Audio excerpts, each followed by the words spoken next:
একজন মুসলমান যদি কমেন্টে আই লাভ মোহাম্মদ লিখতে পারে, তাহলে কি আপনি একজন হিন্দু হয়ে I love Krishna, I love Mahadev লিখতে পারবেন না? অবশ্যই পারবেন, দেখা যাক পারেন কিনা। রাম রাম। নবীজির অনেক ভিডিও তো দেখেছেন, কিন্তু আমার নবীজির শিক্ষককে সেটা কখনো শুনেছেন? শুনেন নাই।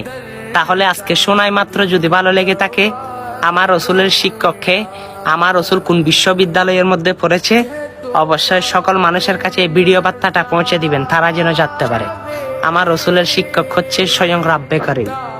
আমার রসুল যে বিশ্ববিদ্যালয়ে পড়েছে সেই বিশ্ববিদ্যালয়ের নাম হচ্ছে জাবালে নূর, যার শিক্ষক হচ্ছে একজন, লা ইলাহা ইল্লাল্লাহ, যার ছাত্র হচ্ছে একজন, মুহাম্মাদুর রাসূলুল্লাহ সাল্লাল্লাহু আলাইহি ওয়াসাল্লাম। অবশ্যই সে শিক্ষক আর সে ছাত্র ব্যতীত আর কোনো কেউ লেখাপড়া করে নাই সেই বিশ্ববিদ্যালয়ের মধ্যে। স্বয়ং আল্লাহর হাবিবের মধ্যে সে শিক্ষকতা চলে।